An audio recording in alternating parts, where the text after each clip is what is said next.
Hi guys, welcome back to my YouTube channel. ನಾನು ನಿಮ್ಮೆಲ್ಲರ ಪ್ರೀತಿಯ ದಾಕ್ಷು. ಸೊ ಈ ವಿಡಿಯೋದಲ್ಲಿ ಏನ್ ಹೇಳ್ತೀನೋ that is not about the content, it's my life things. So ನೀವ್ ಹೀಗೇನ್ ನೋಡ್ತಿರೋ ದಾಕ್ಷು, ಮೊದ್ಲು ಹಾಗೆ ಇದ್ಲಾ? ಇದು ಯಾರಿಗೂ ಹೇಳದ ಮಾತುಗಳು. ಇದನ್ನ ನೆನ್ಸ್ಕೊಂಡಾಗೆಲ್ಲ ನಾನು ಕೂಡ ನಗ್ತೀನಿ, ಆದ್ರೆ ತುಂಬಾ ಮನ್ಸ್ ಭಾರ ಆಗ್ತಿದೆ. ಸೊ ಏನಪ್ಪ ಇವಳು ಏನೇ ಹೇಳಕ್ ಟ್ರೈ ಮಾಡ್ತಾ ಇದ್ದಾಳೆ ಅಂತ ಅಂದ್ರೆ ಹೇಳ್ತೀನಿ ರೀ.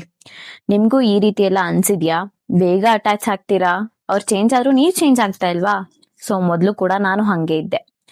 ಅವ್ರೇನೇ ಇಗ್ನೋರ್ ಮಾಡಿದ್ರು ಬೆಗ್ ಮಾಡಿದ್ದೆ, ಕಾಲ್ ಹಿಡ್ಕೊಳ್ಳಿರೋದು ಉಂಟು, ಕೆಲವೊಮ್ಮೆ ಹ್ಯಾಂಡ್ ಕಟ್ ಮಾಡ್ಕೊಂಡಿರೋದು ಉಂಟು. ಆಮೇಲೆ ಏನಾಯ್ತು, ಫ್ರೆಂಡ್ಶಿಪ್ ಅನ್ನೋ ನೇಮಲ್ಲಿ ಸೆಲ್ಫ್ ರೆಸ್ಪೆಕ್ಟ್ ಅನ್ನೋದು ಮರ್ತೆ ಹೋಗ್ಬಿಟ್ಟಿತ್ತು ನನ್ಗೆ. ಸೊ ಅವ್ರು ನಾನೇನ್ ಮೆಸೇಜ್ ಮಾಡಿದ್ರು ಆ ಪರ್ಸನ್ ಇಂದ ನನಗೆ ರಿಪ್ಲೈ ಬರ್ತಿರ್ಲಿಲ್ಲ. ಸೊ ತಿರೋದು ಉಂಟು. ಆಮೇಲೆ ಏನಾಯ್ತು,